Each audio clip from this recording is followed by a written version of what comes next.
Okay, so section 5.3 is deals with diagonalization. What does it mean to diagonalize a matrix? Well, you just learned in section 5.2 about the definition of similarity. Similarity, if you have two matrices A and B that are similar, that means that A can be written as P. Hold on, I want to make sure.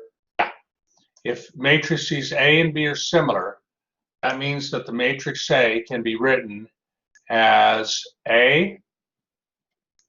matrix A can be written as the product of a matrix P times a matrix B times the inverse of P. Okay, that means A and B, A is similar to B. Okay, this means A is similar to B. And of course, we're talking square matrices. Now, if we're going to diagonalize a matrix, that means you're saying that I can say that the matrix A is similar to a diagonal matrix. A diagonal matrix is a matrix whose only entries are along the diagonal. Okay, there's zeros everywhere else in the matrix. So an example of a diagonal matrix would be something like this. So let me just give you a 2 by 2. This is a diagonal matrix. 1, 0, 0, minus 4. Okay, that's a diagonal matrix. An example. Now, it is very helpful to be able to take a matrix A and diagonalize it, because, like, for instance, if you wanted to compute A to the 50th power, okay, and if A is a big matrix, that could be a lot of computing for a computer to do, right? A lot of flops, a lot of operations. But if you can diagonalize the matrix, if you can diagonalize it, meaning A would equal some matrix P times some matrix D, diagonal matrix D, times P inverse, then things like this, taking a matrix and raising it to a high power, become much easier for a computer to do, much less operations involved. So what I'm going to do is I'm going to show you the process for diagonalizing a matrix. And then some of the other interesting things that we can do once we know how to diagonalize a matrix, like taking a matrix and raising it to a big power. You'll see how easy that is when you diagonalize a matrix. We're going to talk about that in Tuesday's class. But right now, we're just focusing on your ability to diagonalize a matrix. And not all matrices are diagonalizable, but I just want you to learn the technique, and this technique I'm giving you right now, you're just going to learn the technique, and I can justify it also very well, but I'll wait till Tuesday for that. I just want you to learn the process now. So there are 4 steps to the process. What do you think the first step is going to be, being that we've just learned about eigenvalues and eigenvectors? What do you think the first step is towards diagonalizing a matrix? We need to find its what? We need to find its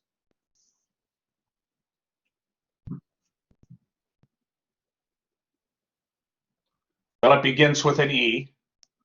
I'll give you a hint. It begins eigenvalues. That's right. Good, Mikkel. Good, Solomon. So, okay, we're going to find the eigenvalues of the matrix A. And in this case, you know, this here is A minus lambda I, where, I is the identity. And of course, you're going to use cofactor expansion on that. Okay, you're not going to, I mean, you can actually, I've seen students use properties of determinants with this, but it isn't really, it's better just to do the cofactor expansion. And if you do the cofactor expansion, and looking at the cofactor expansion here, which row did I, which row or column did I use for my cofactor expansion?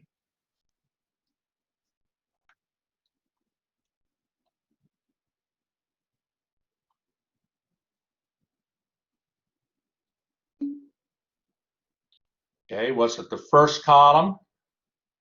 Okay. All right. Let me just see here. That's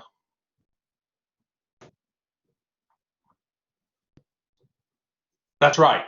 First column. Very good, Solomon. Very good. I did it earlier today, and I didn't even, but that's right.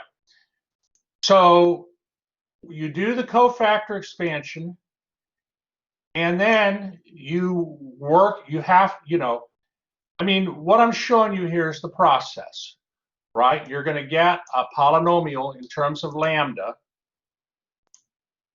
and then you just do the math, and in the end, you'll get a polynomial, and that polynomial can be factored.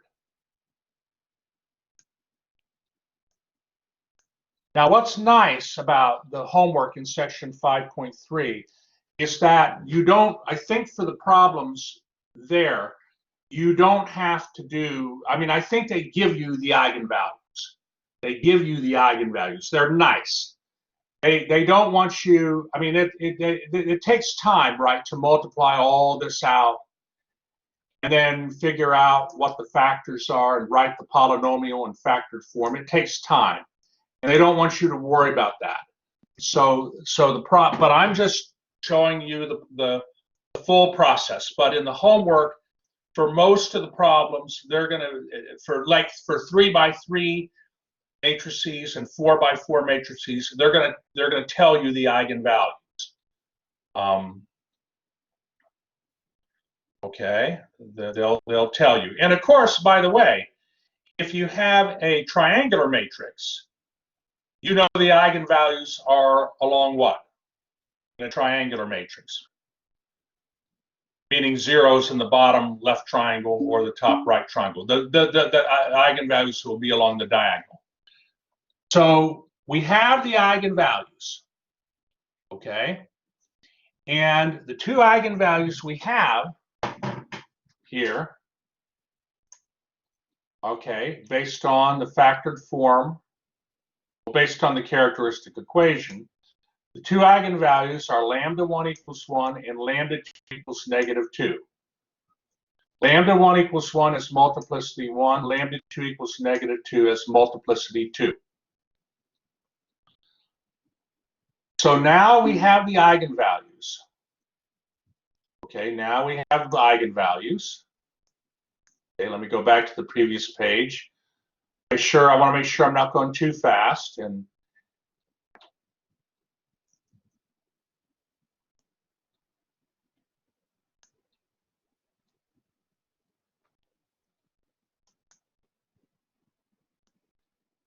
any questions, Solomon?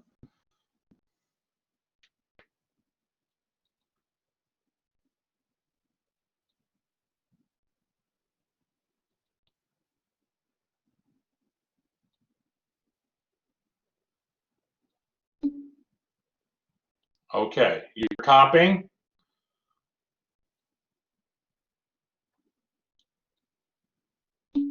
Okay.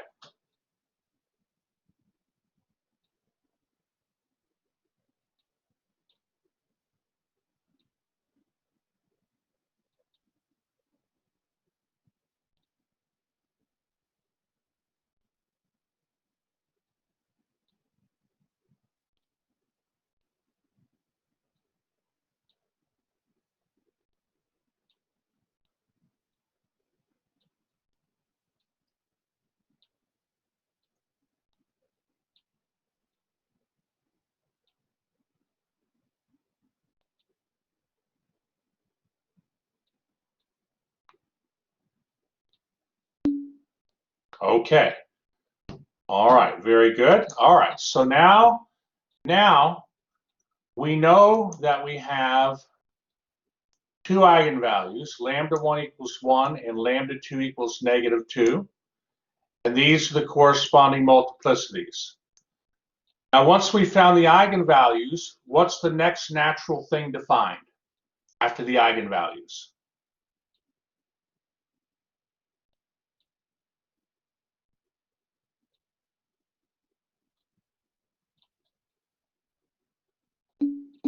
Eigenvectors, of course, of course. Okay, so we're going to do that, right? And you know how to find the eigenvectors. So when, like, lambda 1 equals 1, okay, we're going to find the eigenvectors. So we have to solve this augmented matrix. We have to solve the augmented matrix. Make sure it's an augmented matrix with the 0 there. Sometimes students, they get a little lazy and they leave out that 0 vector, but it needs to be there. Now you're going to work through this by hand, okay? You're going to work through it by hand, but it's not hard. The row operations are not hard. So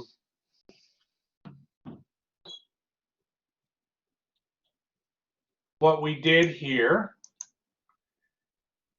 is we switched the first row with the third row.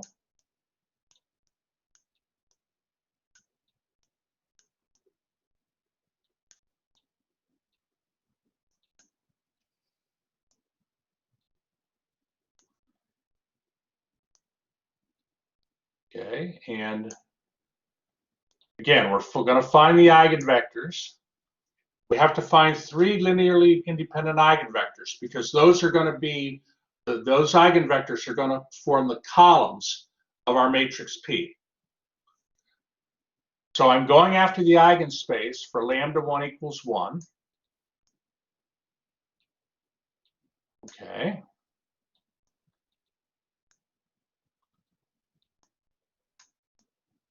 And I'm detailing my row operations here. They're very simple.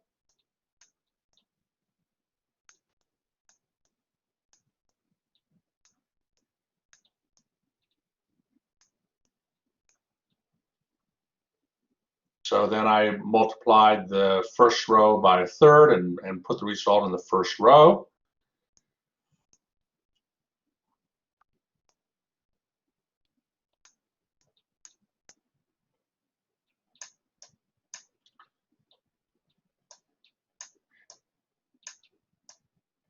And I take 3 times the first row, add the result to the second row, put the result in the second row.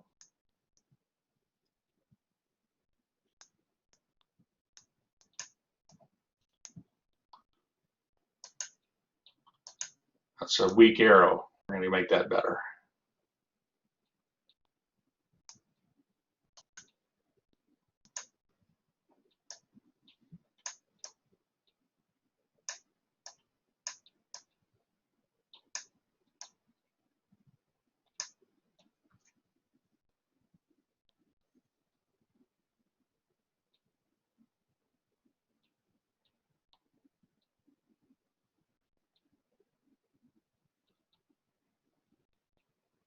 All right.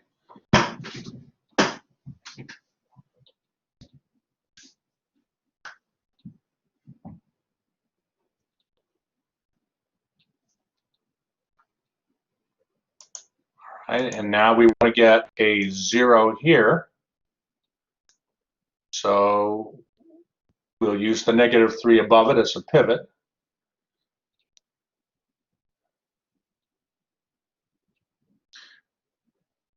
Are there any questions?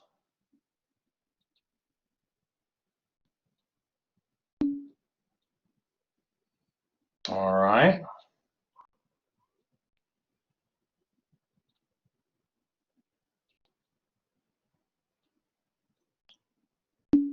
All right, we're ready for the next page.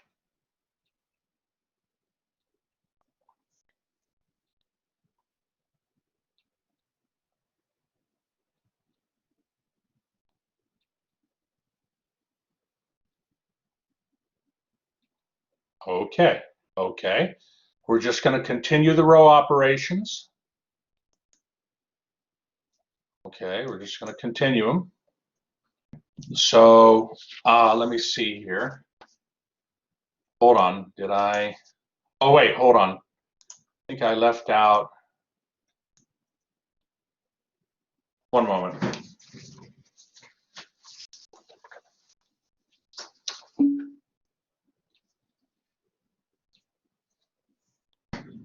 Right, one moment here.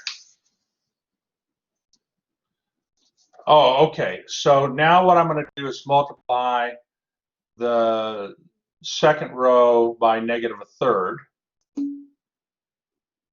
And put the, let me write it out in blue.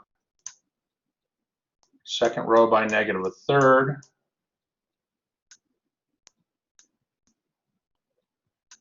Put the result in the second row.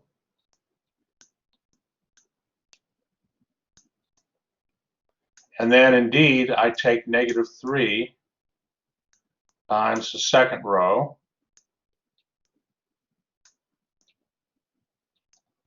add it to the third row,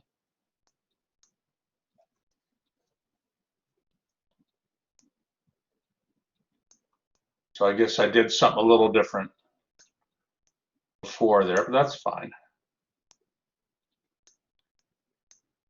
And put the result in the third row.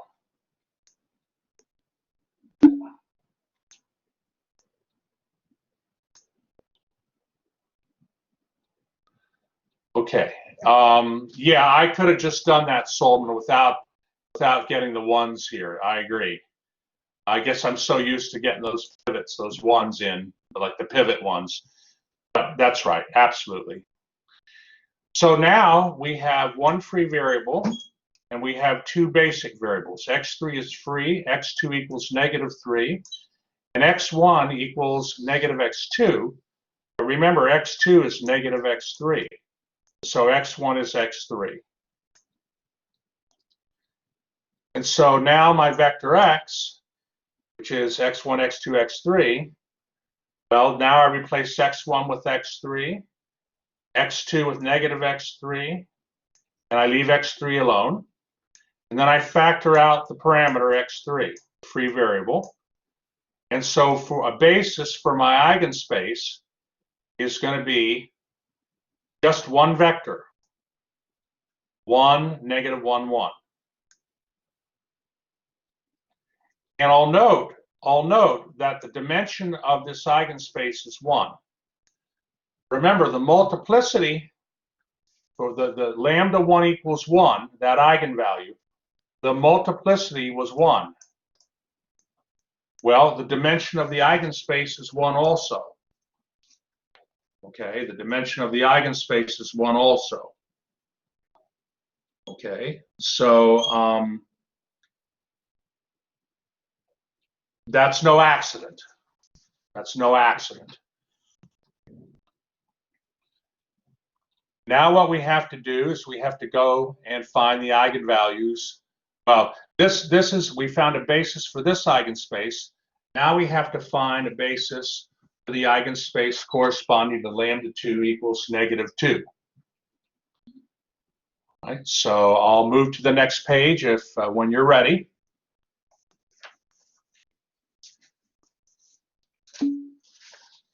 Okay, Kevin's good.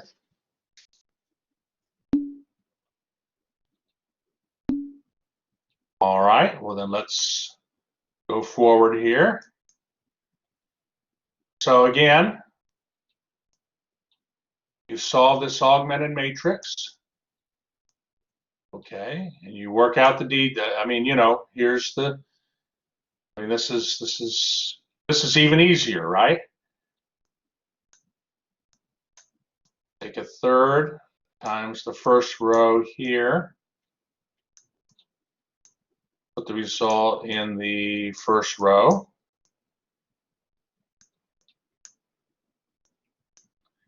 And then you're going to take, well, you're going to do two row operations here. You'll take 3 times the first row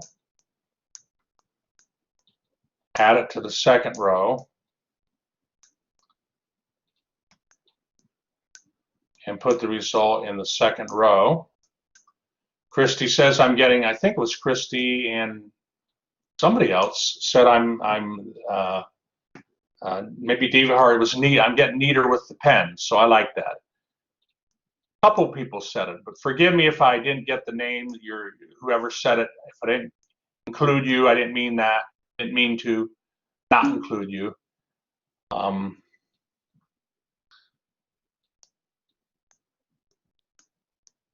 Okay, -3 times row 1 plus row 3.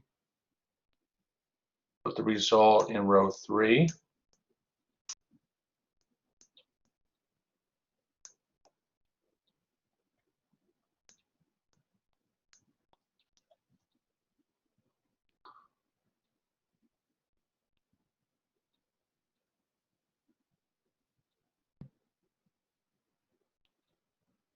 Okay, and so you end up with this matrix here, and you're going to have 2 free variables.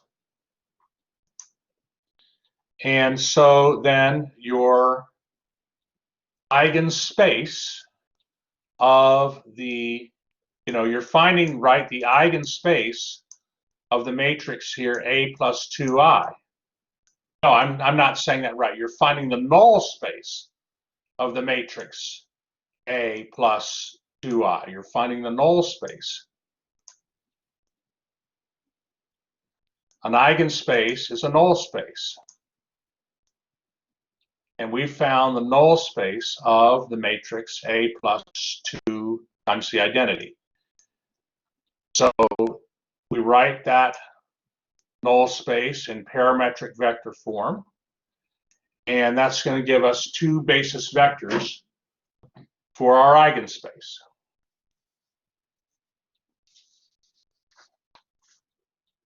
I guess I'll call those vectors V2 and V3. So I only need 5 minutes to finish this. If you can stay a little, I'd be grateful. But I'll finish it. Okay, thank you, Christy. Thank you. Are there any questions? May I go to the next page? Thank you, Moshe.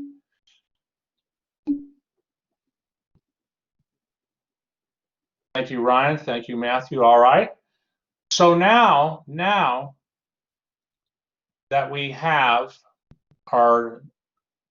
a basis for this eigenspace corresponding to lambda 2 equals -2.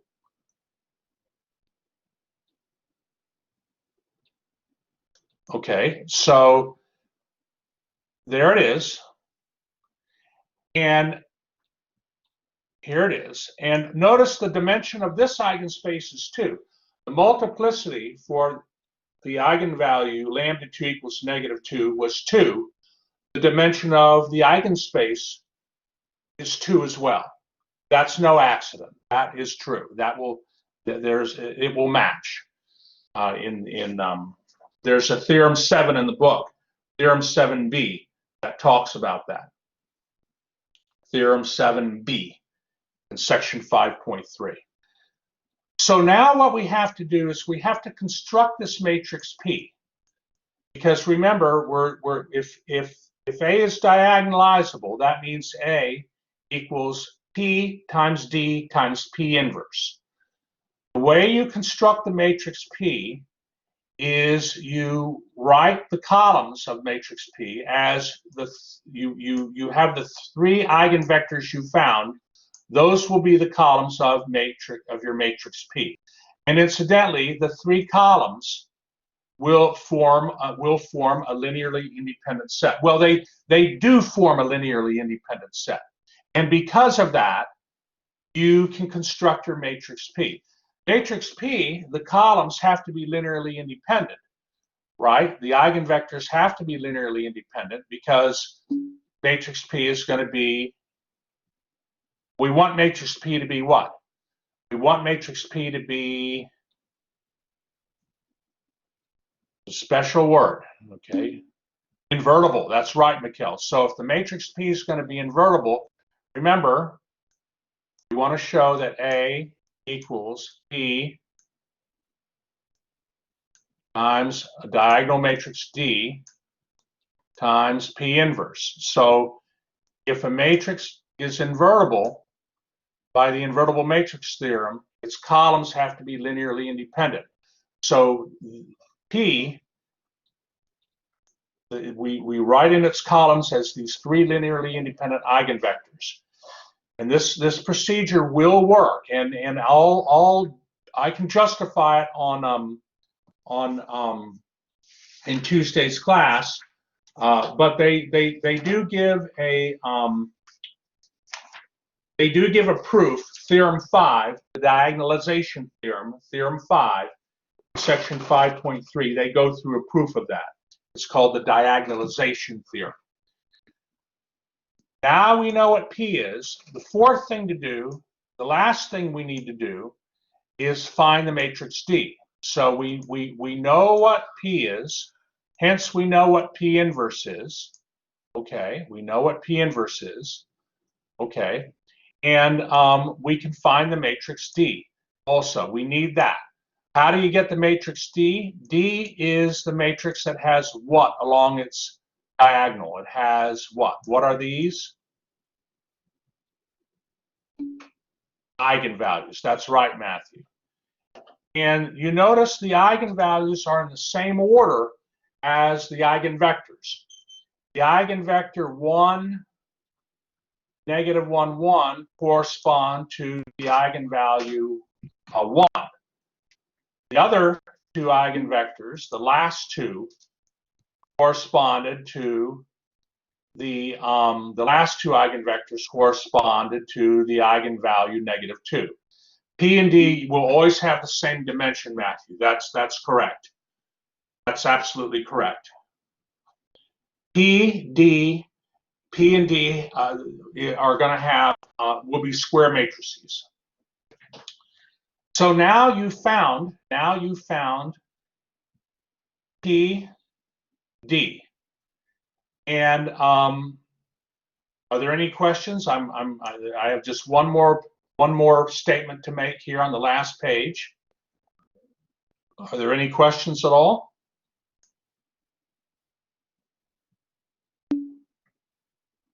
All right.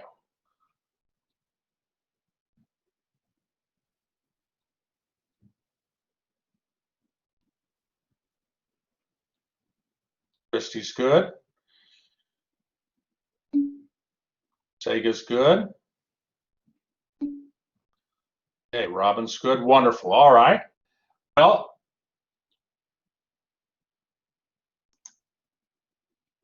we've done it. A will equal P times D times P inverse. And you can check that out. You can check that out. Okay? You can check it in MATLAB, for instance, to verify it. A will equal P times D times P inverse. You have just diagonalized the matrix A.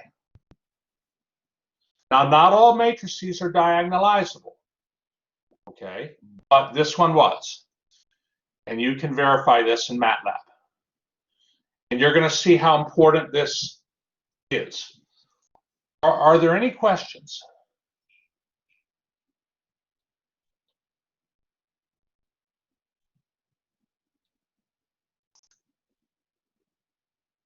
Okay, I'll stop the recording.